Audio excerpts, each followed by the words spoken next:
द्रौपदीला विवस्त्र करण्याची आज्ञा देणारा कर्ण, तामसीतला अत्यंत तामसी आणि किती अधम होता याचंच हे उदाहरण आहे असं त्यांनी या महाभारतामध्ये लिहिलेलं आहे.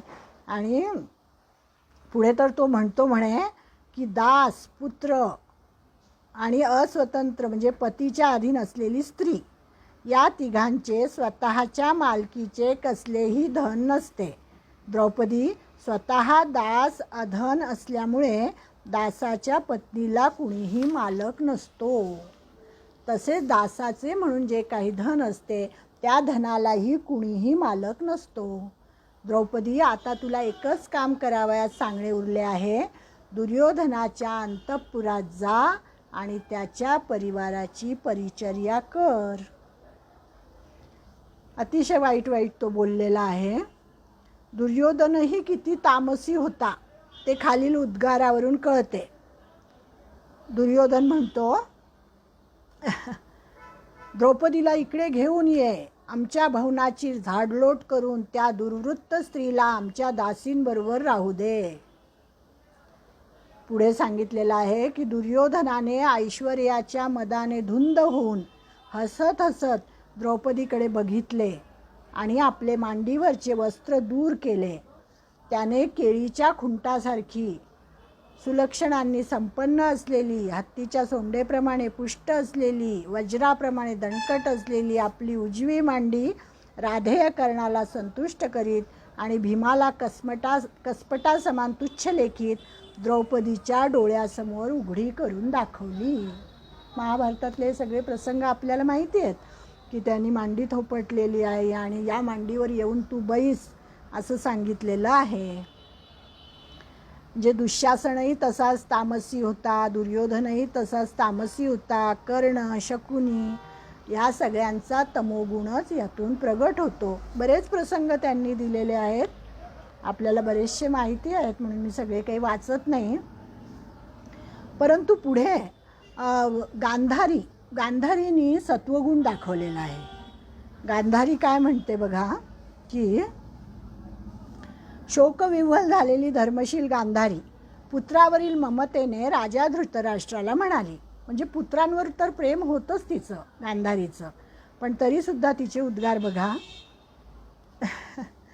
ती सांगते की दुर्योधन जन्माला आल्याबरोबर, हेही आपल्याला माहिती आहे की दुर्योधन जेव्हा जन्माला येतो तेव्हा विदुराने सांगितलेलं असतं की हा कुलाचा नाश करणारा आहे, याला ताबडतोब मारून टाका असं सांगितलेलं असतं. पण स्वतःचा पुत्र आहे त्याला कसा मारणार? तिथे मोह जागृत झालाच होता धृतराष्ट्राचा. त्यामुळे ही स्वतः गांधारी म्हणते की दुर्योधन जन्माला आल्याबरोबर या कुलांगाराला कसलाही विचार न करता मारून टाका. राजा हा उपजल्याबरोबर कोल्ह्यासारखा ओरडला. कुरुकुळाच्या विनाशाला हा कारण होणार. हे कुरुश्रेष्ठांनो, तुम्ही लक्षात ठेवा असे प्रज्ञावंत विदुर म्हणाला होता. भरतश्रेष्ठ, स्वतःच्या दोषांमुळे अथांग डोहामध्ये तुम्ही गटांगळ्या खाऊ नका आणि अडाणी पोरकट माणसाच्या विचाराप्रमाणे वागू नका. या कुरुकुळाच्या दारुण सत्यनाशाला तुम्ही कारण होऊ नका. पाण्याला घातलेला बंधारा एकदा फुटला म्हणजे तो कोण सांधणार? अग्नी एकदा विझून गेला म्हणजे त्याला प्रदीप्त कोण करणार? भरतश्रेष्ठा, शमाचा अवलंब केलेल्या पांडवांना प्रक्षुब्ध करण्याची कुणाची ताकद आहे? तुम्ही अजमिढाच्या वंशात जन्मलेले आहात. तुम्हाला सारे काही आठवत आहे, तरीसुद्धा मी तुम्हाला पुन्हा आठवण करून देत आहे. गांधारी म्हणते, जो स्वभावतःच दुर्बुद्धी आहे त्याच्या बाबतीत शास्त्र काहीही करू शकत नाही. त्याचे कल्याणही करीत नाही किंवा अकल्याणही करीत नाही. महाराज, प्रतिष्ठित वृद्धाने कधीही बालबुद्धी पोरकट होता कामा नये. तुम्हाला नेत्र नाहीत, आपले पुत्र हेच तुमचे नेत्र व्हावेत. तुमच्यामुळे त्यांनी मर्यादेचे उल्लंघन केले आणि आत्मघात करून त्यांनी तुम्हाला तुमच्या वृद्धावस्थेत सोडून दिले असे होऊ नये. महाराज, त्यावेळी दुर्योधन जन्मला त्याच वेळी तुम्ही विदुराने सांगितले त्याप्रमाणे केले नाही आणि दुर्योधनाचा त्याग केला नाही. हे केवळ पुत्रावरील मायेमुळेच. पण आपल्या कुळाच्या सत्यनाशाच्या रूपाने त्या तुमच्या कृतीचे फळ तुम्हाला भोगावे लागणार हे ध्यानात घ्या. स्पष्ट बोलते गांधारी आणि सत्य बोलते. म्हणून या कुलांगाराचा तुम्ही त्याग करा असे माझे तुम्हाला निक्षून सांगणे आहे. महाराज, तुमची बुद्धी शम, धर्म आणि न्याय या गुणांनी समृद्ध आहे. ही तुमची बुद्धी अशीच नित्य राहो, ती कधीही भ्रष्ट होता कामा नये. क्रूर कर्म्या पुरुषांना प्राप्त झालेली संतती विनाश पावते आणि सौम्य पुरुषांना प्राप्त झालेली संपत्ती वृद्धिंगत होते व ती पुत्रपौत्रांकडे जाते. अशी ही धर्मज्ञ गांधारी होती. आणि ती जेव्हा असं बोलली तेव्हा धृतराष्ट्र तिला म्हणाला की आपल्या कुळाचा विनाश होणार आहे, मला माहिती आहे म्हणे होणार आहे, पण होऊ दे.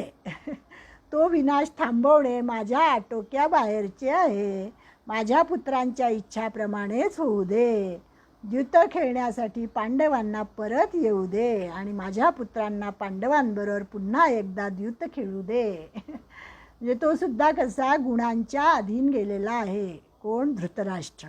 म्हणजे या प्रसंगामध्ये सत्वगुण प्रगट केला तो गांधारीने, पण धृतराष्ट्र हा अत्यंत तामसी होता आणि त्याने पांडवांना पुन्हा एकदा द्यूत खेळायला लावले आणि पांडवांच्या नशिबी वनवास आला. म्हणजे दोन्ही सांगितलं त्यांनी. भीमा ह्याच्याबद्दल धर्मराजाबद्दलही सांगितलं की त्याचं सत्वशुद्ध गुण जो होता तो कसा मलिन झाला, कारण त्याला द्यूत खेळण्याची इच्छा झाली, भरीस पडला तो त्यांच्या. आणि इकडे काय झालं की इकडे धृतराष्ट्राने परवानगी दिलेली आहे, कारण की तो तर बोलून चालून तामसी होताच, पुत्रमोहामध्ये आंधळा झालेला होताच आणि पांडवांच्या नशिबी वनवास आलेला आहे. म्हणजे अशा प्रकारे द्यूतात पराभूत झालेल्या पांडवांनी वनवासाची दीक्षा घेतली आणि त्यांनी एक एक जण करून ते सगळेजण मिळून वनवासाला गेलेले आहेत. आणि ते वनवासाला गेलेले पाहूनसुद्धा यांची प्रतिक्रिया एवढी आनंदाने नाचले, बेहोश झाले. कोण? हे दुर्योधन, दुःशासन, त्यांच्यासोबत अनेक संवाद या ठिकाणी दिलेले आहेत. आणि मग तेव्हा भीमाने प्रतिज्ञा केलेली आहे. जेव्हा दुर्योधनाने मांडी थोपटली ना, तेव्हा भीमाने प्रतिज्ञा केली की मी दुर्योधनाला मारीन, कर्णाला, अर्जुनाला मारील, कपटी द्यूतात पारंगत असलेल्या शकुनीला सहदेव मारील. भर सभेत मी पुन्हा एक वार उग्र घोषणा करतो की देव करतील आणि आमचे युद्ध होईलच होईल. युद्धामध्ये या पापी नतद्रष्ट दुर्योधनाचा मी गदेने वध करीन, त्याचे मस्तक मी जमिनीवर पायाने ठोकरीन, कारण त्यांनी तेवढाच अपमान केलेला असतो ना म्हणून. केवळ बडबडण्यातच शूर असलेल्या या धटिंगण दुरात्म्या दुःशासनाचे रक्त मी एखाद्या सिंहाप्रमाणे प्राशन करीन. असं सगळं वर्णन याचं केलेलं आहे. एवढं सगळं वाचण्याचं काय कारण? तर कौरव हे तामसी तमोगुणाचं उदाहरण आहेत म्हणून.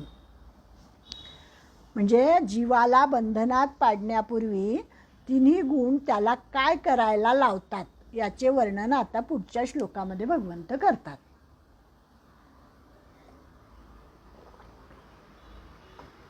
9वा श्लोक आहे. सत्वं सुखे संजयति रजः कर्मणि भारत, ज्ञानमावृत्य तु तमः प्रमादे संजयत्युत. एवढा श्लोक घेते आणि मग थांबते. भगवंत म्हणतात, हे अर्जुना, सत्वगुण सुखात नियुक्त करतो, रजोगुण कर्मात प्रवृत्त करतो आणि तमोगुण तर ज्ञानाला आच्छादित करतो, अर्थात झाकून टाकतो, म्हणजे प्रमाद करण्यासही प्रवृत्त करतो. भगवंतांनी 8व्या आणि 9व्या श्लोकामध्ये अर्जुनाला भारत म्हणून संबोधिले आहे. आता या ठिकाणी भा म्हणजे काय? प्रकाश. भा म्हणजे ब्रह्मविद्या, आणि या ब्रह्मविद्येमध्ये रमणारा असा आपला देश आहे म्हणून त्याला भारत असं म्हटलेलं आहे. भा म्हणजे ब्रह्मविद्या आणि ब्रह्मविद्यामध्ये रत असलेला म्हणून भारत.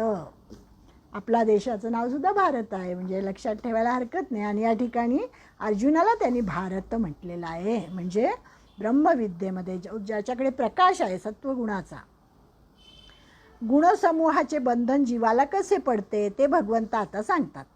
सत्वगुण सुखामध्ये रमतो, रजोगुण कर्मामध्ये जीवाला बुडवून टाकतो आणि तमोगुण मात्र ज्ञानाला आच्छादित करून टाकतो आणि मानवाला प्रमादामध्ये बुडवतो. गुण शब्दाचा एक अर्थ दोर असाही होतो. दोर कसं बांधून घेतं ना, बांधण्यासाठी आपण दोरीचा उपयोग करतो, म्हणजे गुण म्हणजे दोर, ते जीवाला बांधतात असाही अर्थ सांगितलेला आहे. म्हणजे दोराचा गुणधर्म काय आहे? बंधन. आता प्रश्न असा आहे की सर्व आचार्य, सर्व संत आपल्याला उपदेश करतात सत्वगुणी व्हा, सत्वगुणी व्हा. मग सत्वगुणही बंधनातच पाडत असेल तर सत्वगुणी कशाला व्हायचे? सुरुवातीलाच आपण बोललो की सत्वगुणसुद्धा जर बंधनात टाकतोय तर मग आम्हाला तुम्ही सत्वगुणी व्हा कशाला सांगतात? मग त्यांनी सांगितलं की तमोगुण हा माणसाला निष्क्रिय करतो, रजोगुण त्याला ऐषणांच्या मागे धावायला लागतो, म्हणजे इच्छा, कामना, तृष्णा याच्या मागे धावणारा रजोगुण असतो. पण सत्वगुणाचं तसं नाही आहे. सत्वगुण हा शांत आहे, स्थिर आहे आणि सत्वगुणामुळेच तत्त्वज्ञानाच्या अभ्यासाची गोडी निर्माण होते. म्हणजे आता आपण आपली आपली परीक्षा करायची. आपल्याला जर 1 तासभर गीता ऐकावीशी वाटते तर आपल्यामध्ये थोडा थोडा तरी सत्वगुण जागृत आहे आणि तो वाढवायला पाहिजे. म्हणजे आठवड्यातून 1 दिवस गीता ऐकायची, त्याच्यापेक्षा रोज थोडी थोडी का होईना वाचायला पाहिजे, ऐकायला पाहिजे.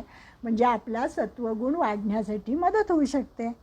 असं त्यांनी इथे सांगितलं आहे की सत्वगुण कसा असतो? शांत असतो, स्थिर असतो आणि सत्वगुणामुळेच तत्त्वज्ञानाच्या अभ्यासाची गोडी निर्माण होते.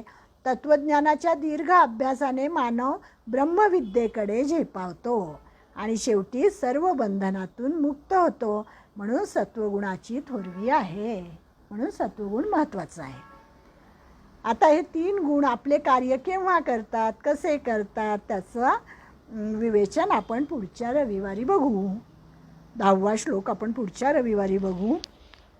अशा प्रकारे सत्व, रज, तम या गुणांचा अभ्यास या 14व्या अध्यायामध्ये आहे. तो आपला आता माझ्या अल्पबुद्धीला जसं जमेल तसं मी सांगण्याचा, वाचून दाखवण्याचा प्रयत्न करते आणि ते तुम्ही ऐकून घेता त्याबद्दल तुम्हाला खूप खूप धन्यवाद. परमेश्वरालाही धन्यवाद देते, नमस्कार करते आणि या ठिकाणी मी थांबते.